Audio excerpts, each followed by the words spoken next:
আলাইকুম ও রহমতুল্লাহি ওয়া বারাকাতু। আমি আমিন স্যার। আজকে আমি তোমাদের ট্রান্সফরমেশনে আলোচনা করব। সুপ্রিয় শিক্ষার্থীবৃন্দ, ট্রান্সফরমেশন শব্দের অর্থ হচ্ছে রূপান্তর। এখন প্রশ্ন হতে পারে, বাক্যের কেন রূপান্তর করতে হবে? এর কারণ হচ্ছে বাক্য বিভিন্ন দৃষ্টিকোণ থেকে বিভিন্ন প্রকার। যেমন অর্থ অনুযায়ী বাক্য 5 প্রকার, যেমন assertive, interrogative, imperative, optative and exclamatory. গঠন অনুযায়ী 3 প্রকার, সিম্পল, কমপ্লেক্স অ্যান্ড কম্পাউন্ড। সাবজেক্টের উপরে বেচ করে বাক্য 2 প্রকার, অ্যাক্টিভ, প্যাসিভ। অ্যাডজেক্টিভের উপরে বেচ করে বাক্য 3 প্রকার, positive, comparative and superlative. Speaker, বক্তার উপরে বেচ করে বাক্য 2 প্রকার, ডিরেক্ট, ইনডিরেক্ট। তো এই যে বাক্য বিভিন্ন দৃষ্টিকোণ থেকে বিভিন্ন রূপ নিয়েছে, এই যে প্রকারভেদগুলি হয়েছে, এর উপরে বেচ করে বাক্যগুলোকে আমরা ট্রান্সফর্ম করে থাকি। তো আজকে আমি আলোচনা করব অর্থ অনুযায়ী যে 5 প্রকার, তার ভিতরের 2 প্রকার নিয়ে। তো একটা জিনিস লক্ষণীয়, কখনোই এক প্রকার থেকে, অর্থাৎ একটা বেজের উপর থেকে অন্য বেজে যায় না। যেমন অর্থ অনুযায়ী যে বাক্য 5 প্রকার, পরিবর্তন হলে এই 5 প্রকার ভিতরে পরিবর্তন হবে। আবার গঠন অনুযায়ী বাক্য 3 প্রকার, সেই 3 প্রকার ভিতরে বাক্য পরিবর্তন হবে। মানে গঠন থেকে অর্থ, অর্থ থেকে গঠন, এর ভিতরে সাধারণত ট্রান্সফরমেশন দেওয়া হয় না। তো আজকে আমি আলোচনা করব অ্যাসার্টিভ বাক্য যে 2 প্রকার, অ্যাফার্মেটিভ এবং নেগেটিভ, এই দুটো বাক্যের ট্রান্সফরমেশন নিয়ে। অ্যাফার্মেটিভ টু নেগেটিভ করতে হলে আমাদের সর্বপ্রথম জানতে হবে যে নেগেটিভের শর্তটা কী, অ্যাফার্মেটিভের স্ট্রাকচারটা কী, নেগেটিভের স্ট্রাকচারটা কী। তো এগুলো যদি আমাদের জানা থাকে, তবে আমাদের পরিবর্তন করাটা খুবই সহজ হবে। তো আমরা সর্বপ্রথম অ্যাফার্মেটিভের স্ট্রাকচারটা দেখে নিই। অ্যাফার্মেটিভের স্ট্রাকচার হচ্ছে সাবজেক্ট, অক্সিলারি ভার্ব, ভার্ব ও অবজেক্ট। এইগুলি নিয়ে একটা অ্যাফার্মেটিভ সেন্টেন্স গঠিত হয়। এখন যদি বাক্যটাকে নেগেটিভ করতে চাই, লক্ষ্য করো, তাহলে আমাকে কী করতে হবে? সর্বপ্রথম ওই বাক্যে নট বা নেগেটিভ ওয়ার্ড দিতে হবে। নট বা নেগেটিভ ওয়ার্ড দেওয়া ব্যতীত একটা বাক্য কখনোই নেগেটিভ হইতে পারে না। তারপরে একটু গঠনটা দেখে নিই। Subject, auxiliary verb, not, verb, object, এভাবে একটা নেগেটিভ বাক্য গঠিত হবে। এখন আমরা একটু শর্ত সাপেক্ষে কথাটা শিখি। যেমন আমাকে নেগেটিভ করতে হলে ওই বাক্যে একটা নট বা নেগেটিভ ওয়ার্ড দিতে হবে। এখন প্রশ্ন হলো, আমি নট বা নেগেটিভটা কোথায় দেবো? দেখো, আমরা স্ট্রাকচারে দেখতে পাচ্ছি অক্সিলারি ভার্বের পরে। তার মানে এই বিষয়টা শিওর যে নট বসতে হলে তোমাকে অবশ্যই অক্সিলারি ভার্বের ব্যবহার জানতে হবে। মানে অক্সিলারি, অর্থাৎ অক্সিলারি ভার্ব ব্যতীত নট বসানো যাবে না। এখন বাক্যে যখন আমি একটা নট বসালাম, তখন সাথে সাথে কী হয়ে গেল? অর্থটা পরিবর্তন হয়ে গেল। কিন্তু আমরা তো অর্থের পরিবর্তন করতে পারি না। এই অর্থ ঠিক রাখার জন্য ওই বাক্যে একটা আবার অপোজিট ওয়ার্ড দিতে হবে। এখন আমাদের ভিতরে একটা প্রশ্ন লাগতে পারে যে একটা বাক্যে তো অনেকগুলি ওয়ার্ড, তাহলে কোন ওয়ার্ডটির আমি অপোজিট ওয়ার্ড দেব? আমরা অধিকাংশ ক্ষেত্রে অ্যাডজেক্টিভের অপোজিট ওয়ার্ড দিয়ে থাকি। মাঝে মাঝে অন্য ওয়ার্ডের হয়, যেমন ভার্ব, কিছু কিছু ভার্ব আছে, যেমন লাভের বিপরীত হেইট, এরকম কিছু ভার্ব আমরা পাবো। তবে 95% ক্ষেত্রেই আমরা অপোজিট ওয়ার্ড দিয়ে থাকি সাধারণত অ্যাডজেক্টিভের। একটা এক্সাম্পল দেখা যায়, man is mortal. Man is mortal. দেখো, এখন এই বাক্যটাকে যদি আমরা নেগেটিভ করতে চাই, তো আমার একটা জিনিস সর্বপ্রথম খুঁজে নিতে হবে, এই বাক্যে কোনো অক্সিলারি ভার্ব আছে কিনা। তো আমরা যদি এই উপরে দুটো স্ট্রাকচার, এই যে অ্যাফার্মেটিভ স্ট্রাকচার এবং নেগেটিভ স্ট্রাকচার, এই দুটো স্ট্রাকচারকে কম্পেয়ার করি, তাহলে দেখতে পাবো যে এখানে কোনো পরিবর্তন আসে নাই। সাবজেক্ট থেকে গেছে, ভার্ব এবং অবজেক্ট যার যা জায়গায় স্থায়ী আছে, কিন্তু শুধু এই যে অক্সিলারি ভার্বের পরে একটা নট যুক্ত হয়েছে। তার মানে এ দ্বারা আমরা একটা বিষয় স্পষ্ট হলাম যে আমাকে অ্যাফার্মেটিভ থেকে নেগেটিভ করতে হলে সর্বপ্রথম ওই বাক্যটা থেকে অক্সিলারি ভার্বটাকে খুঁজে বের করতে হবে। তো এই বাক্যটা যদি আমরা পড়ি, ম্যান ইজ মর্টাল, তো এই বাক্যে অক্সিলারি ভার্ব কি? ইজ। আমি অক্সিলারি ভার্বের বিষয়টা টেন্স ওভারভিউ লেকচারের পূর্বে আলোচনা করা হয়েছে। তো যাই হোক, তো এখানে ইজ হচ্ছে অক্সিলারি ভার্ব। তো আমার এখন কাজ কি? নেগেটিভ করব। তো নেগেটিভ করতে হলে সর্বপ্রথম শর্ত কি, একটা নট দিতে হবে, এবং নটটা কোথায় বসে, অক্সিলারি ভার্বে পড়ে। তাহলে বাক্যটা কি দাঁড়ায়, ম্যান ইজ নট। এবার কি হলো, অর্থ পরিবর্তন হয়ে গেল। তো অর্থ ঠিক রাখার জন্য আমাকে কি করতে হবে, একটা অপোজিট ওয়ার্ড দিতে হবে। তো মর্টাল, মর্টালের অপোজিট কি, ইমমর্টাল। তো আমার বাক্যের অর্থেরও পরিবর্তন হলো এবং বাক্যটাও নেগেটিভ হয়ে গেল। এবার আমরা এখানে একটু ইন্টারোগেটিভের স্ট্রাকচারটাও আলোচনা করা হয়েছে। কেন, তার কারণ হচ্ছে দেখো, এই যে যথাযথ অপোজিট ওয়ার্ড পাওয়া না গেলে বাক্যটাকে নেগেটিভ ইন্টারোগেটিভ করতে হয়। অর্থাৎ মাঝে মাঝে আমরা বাক্যে কোনো ওয়ার্ডেরই যথাযথ অপোজিট ওয়ার্ড পাবো না, যেটা দিলে বাক্যের পুরো অর্থটা ঠিক হবে। তাহলে সেক্ষেত্রে আমরা কি করব, নেগেটিভ ইন্টারোগেটিভ করব। নেগেটিভের শর্তটা আমরা আগে শিখেছি যে অক্সিলারি ভার্বের পর নট দিতে হবে। তাহলে ইন্টারোগেটিভের শর্তটা আমাদের জানতে হবে। ইন্টারোগেটিভের শর্তটা কি, একটা বাক্যকে ইন্টারোগেটিভ করতে হলে এই যে অক্সিলারি ভার্বটা থেকে সাবজেক্টে পরে এটাকে আগে নিয়ে আসতে হয়। অর্থাৎ সাবজেক্টের আগে অক্সিলারি ভার্ব দেয়া ব্যতীত একটা বাক্য কখনোই ইন্টারোগেটিভ হয় না। তারপরে ইন্টারোগেটিভ শর্ত কি, অক্সিলারি ভার্বটাকে আগে নিয়ে আসা। এবং নেগেটিভ শর্ত কি, অক্সিলারি ভার্ব পরে নট দেওয়া। তাহলে নেগেটিভ ইন্টারোগেটিভ যদি আমরা করি তাহলে বাক্যটার শুরুতে কি আসবে, অক্সিলারি ভার্ব এবং নট। এটা সংক্ষেপে দেওয়াটা উত্তম। সেটা কেন পরবর্তী স্লাইডে ব্যাখ্যা করব। একটা এক্সাম্পল দেখে নেই। যেমন মিল্ক ইজ হোয়াইট, দুধ সাদা। এখন খেয়াল করো, এখন যদি আমরা ইজের পরে নট দেই এবং হোয়াইটের অপোজিট কি দেব, অনেকে আমরা ভাবতে পারি ব্ল্যাক। আমি যদি বলি ব্ল্যাক, কালো, তাহলে অর্থটা কি দাঁড়ায়, দুধ কালো না। কালো না মানেই কি সাদা, এটা তো হলুদ হইতে পারে, সবুজ হইতে পারে, হ্যাঁ, বিভিন্ন কালার হইতে পারে। যেহেতু কালার একাধিক, মানে দুইয়ের অধিক, সুতরাং এখানে আমরা যথাযথ অপোজিট ওয়ার্ড পাচ্ছি না। তো সেক্ষেত্রে আমরা কি করব, নেগেটিভ ইন্টিগ্রেটিভ করে দেবো। যেমন ইজেন্ট মিল্ক হোয়াইট, এই বাক্যে ইজ হচ্ছে অক্সিলারি ভার্ব, ইজটাকে সামনে নিয়ে আসলাম এবং সংক্ষেপ করে নট দিলাম মিল্ক হোয়াইট, বাক্যটা নেগেটিভ হয়ে গেল। যেটা বলছিলাম যে নটটা আমরা কেন সংক্ষেপে দেবো, নটটাকে যদি আমরা সংক্ষেপে না দেই, অক্সিলারি ভার্বের সাথে সংক্ষেপ করে না লিখি, তাহলে আমাকে আবার একটা নিয়ম ফলো করতে হবে। সেটা কি, যদি সাবজেক্টটা নাউন হয়, তাহলে নটটা দিতে হবে আগে, আর সাবজেক্টটা যদি হয় প্রোনাউন তাহলে নটটা দিতে হবে পরে।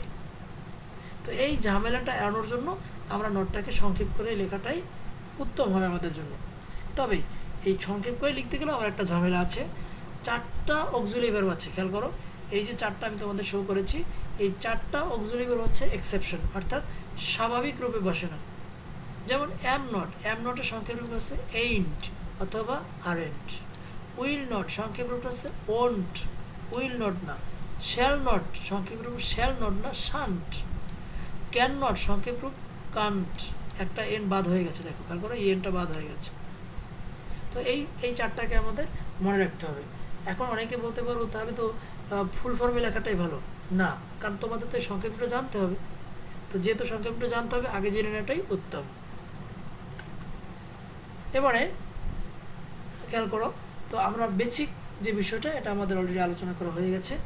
তো পরীক্ষার সময় আমরা কিছু স্পেশাল ওয়ার্ড দেখব, মানে যেই বিশেষ শব্দগুলির একটা বিশেষ মিনিং আছে। এই বিশেষ মিনিংগুলি ঠিক রাখার জন্য তোমাকে আবার বিশেষ শব্দগুলি দিতে হবে। ফর এক্সাম্পল, অনলি বা অ্যালোন।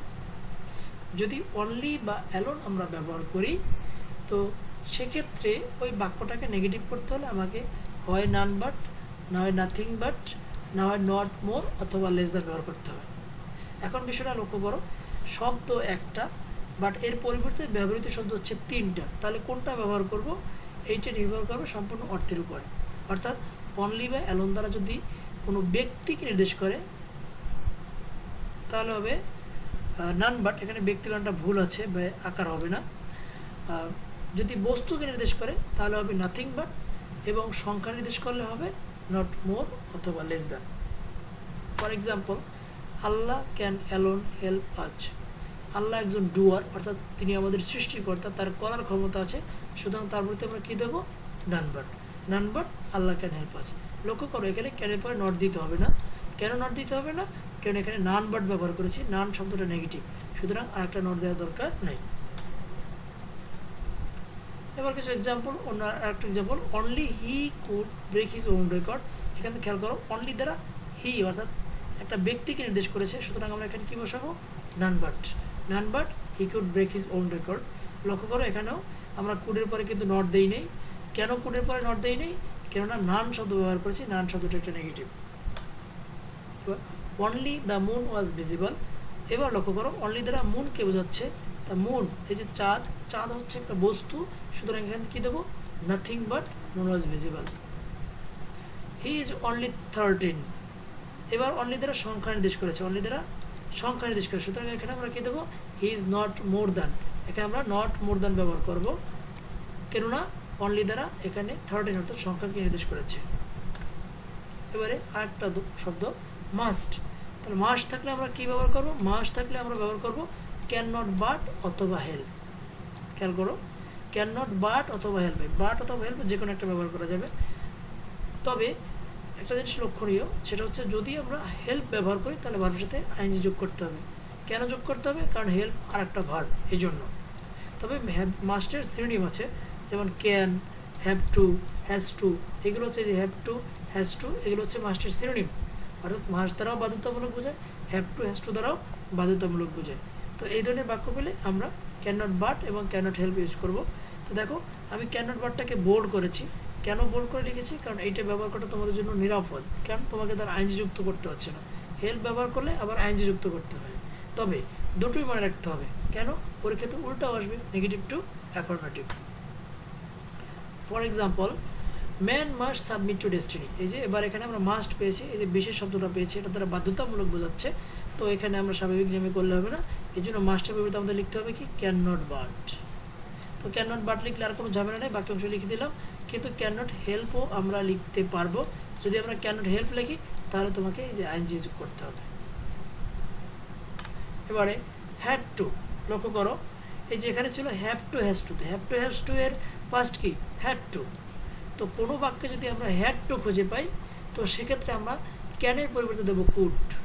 কারণ হ্যাডটা যেহেতু পাস্ট, সুতরাং আমরা ক্যান না দিয়ে ব্যবহার করবো কুড। যেমন he had to practice A lot for this. Had to বলতে আমরা কী বসাবো? Could not but. আগে ছিল ক্যান নট বাট, এবার বসিয়েছি আমরা কুড নট বাট। তো বাট বসালে কোনো ঝামেলা নেই, আইনজি দিতে হবে না। আর যদি আমরা হেল্প বসাই তবে তোমাকে আরেকটু কাজ করতে হবে, সেটা ভার্বের সাথে আইন যোগ করতে হবে। কেন? কারণ হেল্প একটা ভার্ব, কারণ আমরা রাইট ফর্মস ভার্বে পড়ে এসেছি একাধিক ভার্ব হলে পরবর্তী ভার্বের সাথে আইন যোগ করে দিতে হয়। এবার আরেকটা এক্সেপশন ওয়ার্ড, সেটা এভরি অর ওয়াল। এভরি অথবা অল যদি কোনো বাক্য থাকে তখন তুমি তিনটা ভাবে নেগেটিভ করতে পারো। প্রথমত দেয়ার ইজ নো অথবা নোবডি ব্যবহার করা যাবে, তারপরে but. For example, every mother loves her child. এই যে এভরির পরে শব্দ হচ্ছে মাদার, তো এভরি পরিবর্তে আমরা বসালাম দেয়ার ইজ নো, এবং নোবডি বসবে অলের পরিবর্তে, এভরির জন্য নো। তাহলে দেয়ার ইজ নো, তারপর এভরির পরে শব্দটা হচ্ছে মাদার, এটা বসিয়ে দিলাম, বাট বসে বাকি অংশ যা আছে তাই লিখে দিলাম লাভস হার চাইল্ড, তারপরে নেগেটিভ হয়ে গেল। এখন দ্বিতীয় পদ্ধতিকে আমরা দেয়ার ইজ নো এর পরে বাট না লিখে হু লিখতে পারি। যদি আমরা হু লিখি তাহলে পরবর্তীতে আবার বাক্যটাকে নেগেটিভ করতে হবে। For example, there is no mother who, এই যখন আমরা হু ব্যবহার করেছি তো আবার নেগেটিভ করতে হবে। তো লক্ষ্য করে এখানে ভার্বটা হচ্ছে লাভস। এই বাক্যের ভিতরে কোথাও অক্সিলারি ভার্ব নাই, তো আমরা আগেই পড়ে এসেছি অক্সিলারি ভার্ব ব্যতীত নট দেওয়া যাবে না। তো এখনও তাহলে আমাদের কি করতে হবে? একটা অক্সিলারি ভার্ব নিয়ে আসতে হবে। একটু নোট, অর্থাৎ জেনে রাখাটা উত্তম। যদি অক্সিলারি ভার্ব নিয়ে কোনো প্রবলেম হয় সেক্ষেত্রে আমরা ডু এর হেল্প নেব, আর মূল ভার্ব নিয়ে কোনো প্রবলেম হলে আমরা বি ভার্বের হেল্প নেব। যেমন আমি স্টুডেন্ট, আমি ছাত্র, তো এখানে কোনো অক্সিলারি ভার্ব, কোনো ভার্ব নাই, তো এখানে আমি যদি বাক্যটাকে পূর্ণ করতে চাই সেক্ষেত্রে আমাকে বি ভার্বের সাহায্য নিতে হবে। অর্থাৎ তখন আমরা লিখি আই এম স্টুডেন্ট। এই যে ভার্বের চাহিদাটা পূরণ করেছি বি ভার্ব দিয়ে, তেমনি যদি কখনো অক্সিলারি ভার্বের প্রবলেম হয় তো সেই প্রবলেমটা সলভ করে থাকি আমরা ডু ভার্ব দিয়ে।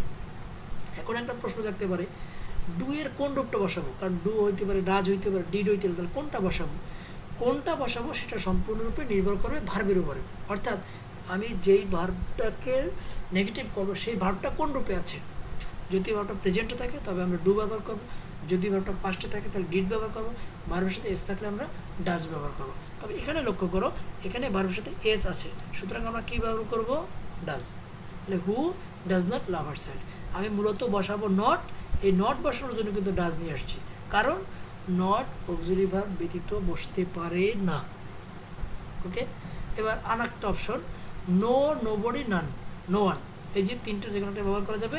এবং তাহলে সেক্ষেত্রে আমাদের অপোজিট ওয়ার্ড ব্যবহার করতে হবে, যেমন নো মাদার হেট হার চাইল্ড। ওকে, যে এভরি পরের শব্দটা মাদার, তারপরে হেটস হার চাইল্ড, লাভের বিপরীত দিয়েছি হেট। তবে দেখো আমি এইটা বোল্ড করেছি কারণ এই দেওয়াটা সেফ, কারণ এখানে তোমার কোনো অপোজিট ওয়ার্ডও জানতে হচ্ছে না, আলাদা করে নটও বসাতে হচ্ছে না, শুধু দেয়ার ইজ নো লিখবে, পরের শব্দটা লিখবে, বাট লিখবে, যা আছে তাই লিখে দেবে, বাক্যটা তো আবার ক্লিয়ার হয়ে যাবে। তবে জানতে হবে তিনটাই, কারণ পরীক্ষায় উল্টাও আসবে, অর্থাৎ নেগেটিভ টু অ্যাফার্মেটিভও আসবে, এই জন্য। এবার এখানে একটা অল দিয়ে এক্সাম্পল সেট করেছি।